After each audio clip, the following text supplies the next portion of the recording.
como todos los lunes, y viendo todos los lunes, valga la redundancia, caso a caso, recordando, como lo vamos a hacer hoy, nos visita Marcelo Acuistapache. ¿Cómo anda, Marcelo? Muy bien. Siempre le estoy por preguntar, ahora que entraste acá, te lo voy a preguntar. Dime. Yo digo bien tu apellido. Acuistapache. Perfecto. Vamos. Para vos, no importa quién. Sentate nomás. Muy bien, lo dice como un verdadero italiano. debe ser. Bueno, está, sí. Acuistapache. Lo mío viene de Galicia, pero bueno, igual. Oh, pero te sale bastante bien para venir de Galicia.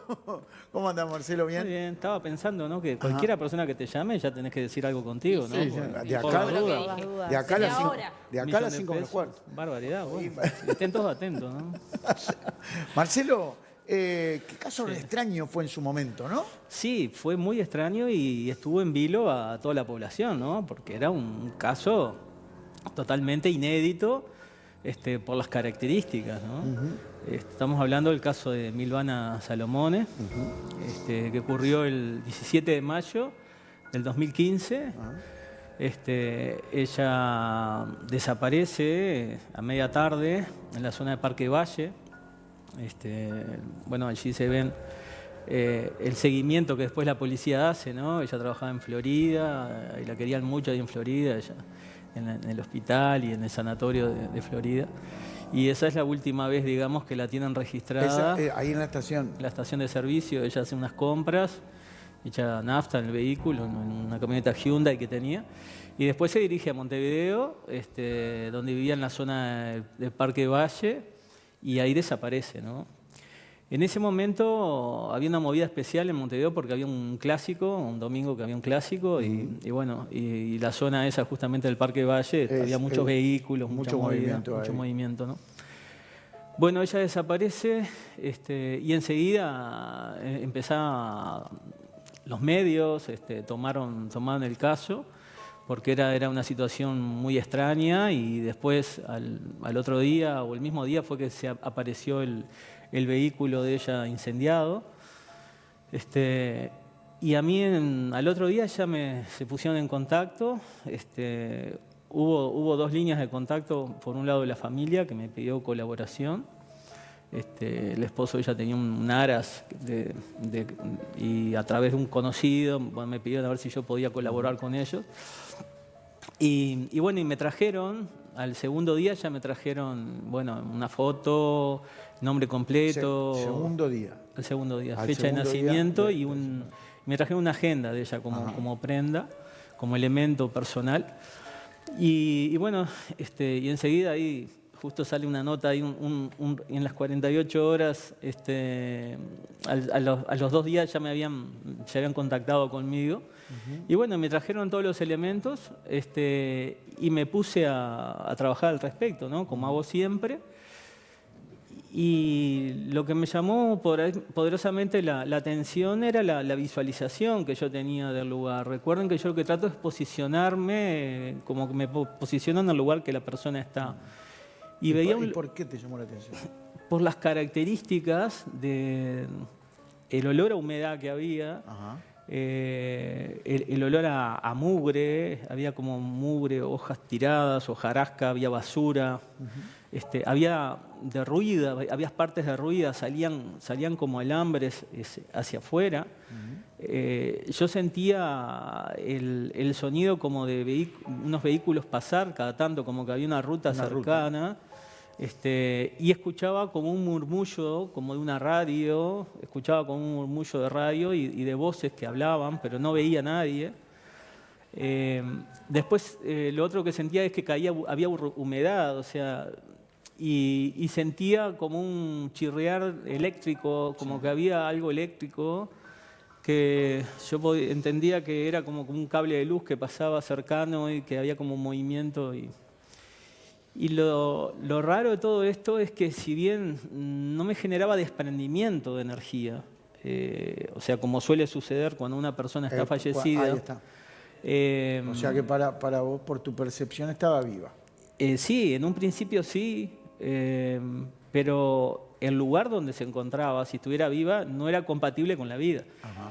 Y entonces con el correr de los días, me pedían nuevamente si podía seguir trabajando con el caso, y cada vez que trabajaba con el caso veía exactamente lo mismo, y lo mismo, y lo mismo, y lo mismo. Que eso es muy compatible cuando hay una persona fallecida y queda tirado el cuerpo en un lugar por mucho tiempo. Claro. Entonces ahí me generó la duda, porque ahí es donde yo a veces puedo llegar a equivocarme con el análisis racional que hago de la circunstancia, en ese caso, ¿no? Nosotros incluso con la policía, en base a los dibujos que yo había hecho, allí se puede ver el dibujo que yo hice, y hablo de tierra, pasto, que se escuchan pasar vehículos pesados, hojarasca, mugre, cosas tiradas en el piso, fábrica abandonada, ponía yo. Muy similar al lugar donde... Sí, pero digo, y veía eso constantemente, pero recuerden que estas imágenes no se sabía de dónde estaba ella. Entonces, yo seguía insistiendo con la policía, incluso estuvimos a 3 cuadras del lugar donde apareció. Miren ahí cuando al final aparece Milvana, me dijeron, la encontraron, está viva, y yo dije, qué raro, porque en el lugar donde yo veía, digo, siempre estaba estática como en un mismo lugar, ¿no? Y cuando veo el dibujo que yo había hecho y veo el lugar donde ella apareció, giro el dibujo 90 grados y termina coincidiendo, digamos, con la perspectiva que ella tenía. Incluso después, si pasa nuevamente el dibujo ese, se puede ver que termina coincidiendo hasta las escaleras, o sea, todo el dibujo que yo había hecho a las 48 horas que ella había desaparecido, ¿no? Terminan coincidiendo, ¿no? Entonces, a veces, incluso la ubicación, nosotros estuvimos a menos de 3 cuadras del lugar donde ella estaba oculta, sí.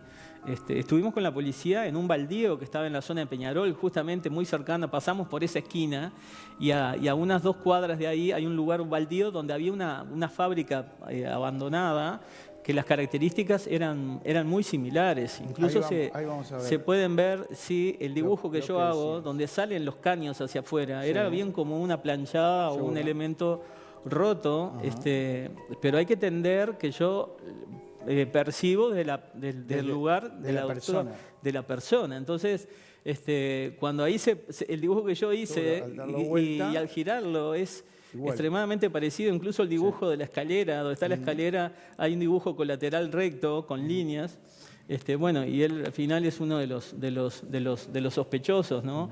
Pero a veces es bueno ver este tipo de cosas, y cuando termina sucediendo, cómo a veces terminan, las coincidencias son extraordinarias. Y en definitiva, digo, tampoco a veces sirve el aporte que uno hace, porque en definitiva se encontró, digamos, porque recordemos que hubo una negociación allí. Por supuesto, yo no sabía nada al respecto, porque eso estaba en el más hermetismo silencio. O sea que, en definitiva, hubo alguien sí que pidió algo. Sí, estuvo casi 2 semanas ella totalmente desaparecida. Lo que llamó la atención, sí. A ver, corregime si me equivoco, pero una de las cosas que había llamado la atención cuando aparece Milvana es su estado. Sí. ¿Cómo estaba ella? Ella estaba... Bueno, muy bien. Sí, se la vio muy bien. Yo lo que no entiendo es el lugar donde ella estuvo, ¿no? Digo, porque no era compatible con la vida. Además, estaba cayendo agua de forma constante, que tenían que estar sacando baldes por la humedad que había en ese lugar, y además se puede ver el aspecto, ¿no? La humedad, la situación, o sea, es un lugar que no es compatible con la vida, ¿no? Justamente con la visualización inicial. Ella, no recuerdo mucho las declaraciones de ella, pero... Bueno, las declaraciones de ella, eran muy compatibles con estar en un, digamos, como en un lugar relativamente agradable, ¿no? Al menos, no, porque que había recibido buen trato, que cuando pidió algo para leer se lo bajaron, que le habían dado un café espumoso y cremoso, es una situación extraña. Sí, le trataron bien. Rozando el síndrome de Estocolmo. Quizás hubo allí, ¿no? Hay que tener en cuenta que estuvo casi 30 días allí recluida, que no tenía contacto con la gente. Cuando le hablaban con la voz deformada, y ella escribía y le bajaban las cosas. Es lo que suele suceder. Lo que hay que tener en cuenta también, digo, desde la perspectiva de un psíquico, en este caso trabajar, en Uruguay no suelen haber secuestros. Entonces, es una de las características que uno empieza a hacer cuando hace el análisis racional, digamos, es como que empezás a descartar. Por eso la situación, o sea, no era compatible con la vida el lugar que yo visualizaba, y durante 20 días estuve trabajando al respecto y siempre la veía en el mismo lugar. Seguro. Y es un lugar donde había humedad, el olor a podrido que había ahí, o sea, ella tenía que hacer sus necesidades en ese mismo lugar, o sea, no era nada compatible.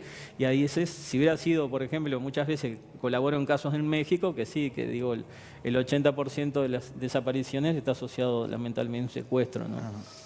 Recordemos que a ella le habían pedido un rescate de unos $300.000 iniciales. De los $300.000, cuando la policía los recuperó, había unos $50.000 que los tenía, digamos, el cabecilla, que luego lo agarraron en Carrasco, estaba tomando un café allí.